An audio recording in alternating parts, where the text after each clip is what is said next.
Allah telah berjanji kepada Abraham dan istrinya Sarah bahwa mereka akan memiliki seorang putra dan keturunan mereka akan menjadi bangsa yang besar sebanyak bintang-bintang. Masalahnya keduanya sudah terlalu tua untuk memiliki anak. Abraham begitu berhasrat untuk memiliki ahli waris sehingga ia memiliki seorang putra Ismail dari hamba Sarah, yaitu Hagar. Allah berjanji bahwa keturunan Ismail akan menjadi bangsa yang besar juga. Ketika Allah berkata Abraham akan memiliki seorang putra dari Sarah, Abraham tertawa dalam hati karena ia sudah sangat tua. Ketika Sarah mendengar dari 3 tamu yang diutus Tuhan yang mengatakan bahwa dalam waktu 1 tahun dia akan memiliki anak yang dijanjikan Tuhan, Sarah pun tertawa karena tidak percaya. Mustahil bagiku untuk memiliki anak sekarang karena aku sudah tua.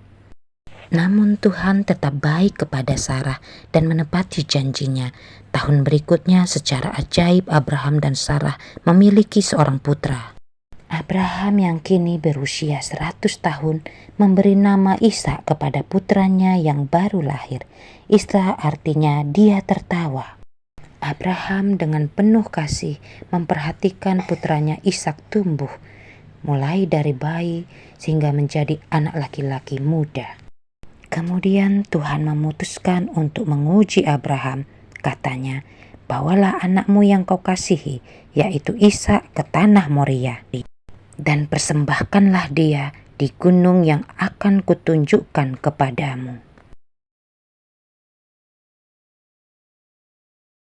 Abraham tahu Tuhan tidak akan menghendakinya membunuh putranya, karena itu melanggar hukum Tuhan.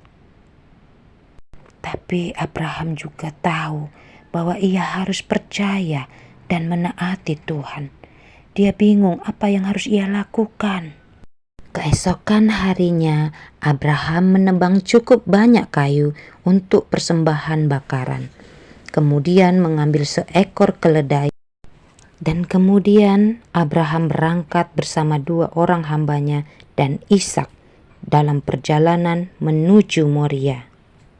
Setelah menempuh perjalanan 3 hari, Abraham melihat gunung di kejauhan. Ia memerintah kedua pelayannya untuk menunggu sementara. Lalu Abraham dan Ishak melanjutkan perjalanan naik ke gunung untuk menyembah Tuhan. Lalu Abraham mengambil kayu untuk korban bakaran dan meletakkannya pada Ishak, sedangkan Abraham membawa api dan pisau. Dalam perjalanan, Ishak bertanya, "Bapa, api dan kayu sudah ada di sini, tapi di manakah domba untuk korban bakarannya?" Abraham pun menjawab, Allah sendiri yang akan menyediakan domba untuk korban bakaran. Dan mereka pun melanjutkan perjalanan. Sesampainya di atas gunung, Abraham membuat sebuah mezbah dan kemudian menata kayu di atasnya. Kemudian ia mengikat Ishak dan membaringkannya di atas kayu. Dia mengulurkan tangannya dan mengambil pisau. Tiba-tiba terdengar suara memanggil, "Abraham, Abraham." Malaikat Tuhan pun menghentikan ujian itu. Kata malaikat itu, "Abraham, jangan sentuh anak itu. Aku tahu kamu takut kepada Allah, karena kamu telah mengutamakan Tuhan daripada anakmu yang tunggal itu."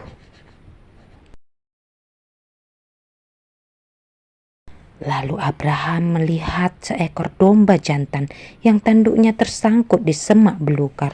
Lalu ia mengambil domba jantan itu dan mempersembahkannya sebagai korban bakaran, sebagai ganti Ishak.